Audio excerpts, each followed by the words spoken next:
Deep beneath the geysers and hot springs of Yellowstone caldera lies a magma chamber, produced by a hotspot in the Earth's mantle. As the magma moves towards the Earth's surface, it crystallizes to form young, hot, igneous rocks. The heat from these rocks drives groundwater towards the surface. As the water cools, ions precipitate out as mineral crystals, including quartz crystals from silicon and oxygen, feldspar from potassium, aluminum, silicon, and oxygen, galena from lead and sulfur. Many of these crystals have signature shapes. Take this cascade of pointed quartz, or this pile of galena cubes. But what causes them to grow into these shapes again and again? Part of the answer lies in their atoms. Every crystal's atoms are arranged in a highly organized, repeating pattern. This pattern is the defining feature of a crystal and isn't restricted to minerals. Sand, ice, sugar, chocolate, ceramics, metals, DNA, and even some liquids have crystalline structures. Each crystalline material's atomic arrangement falls into one of 6 different families: cubic, tetragonal, orthorhombic, monoclinic, triclinic, and hexagonal. Given the appropriate conditions, crystals will grow into geometric shapes that reflect the arrangement of their atoms. Take galena, which has a cubic structure composed of lead and sulfur atoms. The relatively large lead atoms are arranged in a 3-dimensional grid 90 degrees from one another, while the relatively small sulfur atoms fit neatly between them. As the crystal grows, locations like these attract sulfur atoms, while lead will tend to bond to these places. Eventually, they will complete the grid of bonded atoms. This means the 90-degree grid pattern of galena's crystalline structure is reflected in the visible shape of the crystal.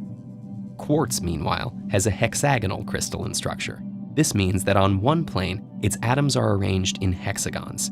In 3 dimensions, these hexagons are composed of many interlocking pyramids made up of 1 silicon atom and 4 oxygen atoms.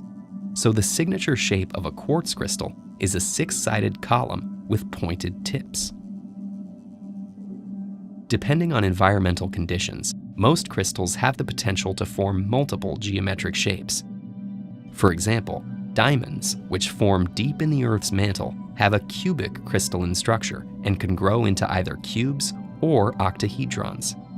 Which shape a particular diamond grows into depends on the conditions where it grows, including pressure, temperature, and chemical environment. While we can't directly observe growth conditions in the mantle, laboratory experiments have shown some evidence that diamonds tend to grow into cubes at lower temperatures and octahedrons at higher temperatures. Trace amounts of water, silicon, germanium, or magnesium might also influence a diamond's shape. And diamonds never naturally grow into the shapes found in jewelry. Those diamonds have been cut to showcase sparkle and clarity. Environmental conditions can also influence whether crystals form at all. Glass is made of melted quartz sand, but it isn't crystalline. That's because glass cools relatively quickly, and the atoms do not have time to arrange themselves into the ordered structure of a quartz crystal.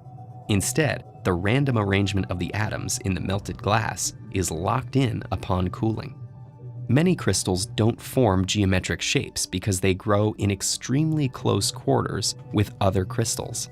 Rocks like granite are full of crystals, but none have recognizable shapes. As magma cools and solidifies, many minerals within it crystallize at the same time and quickly run out of space. And certain crystals, like turquoise, don't grow into any discernible geometric shape in most environmental conditions, even given adequate space.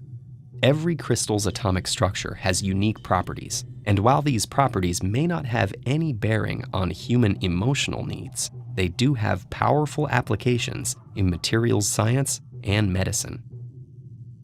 Have you ever wondered why you can see through glass, or what fire is made of? Did you know gold doesn't originally come from our planet? Find out more about the fascinating makeup of our environment with this playlist.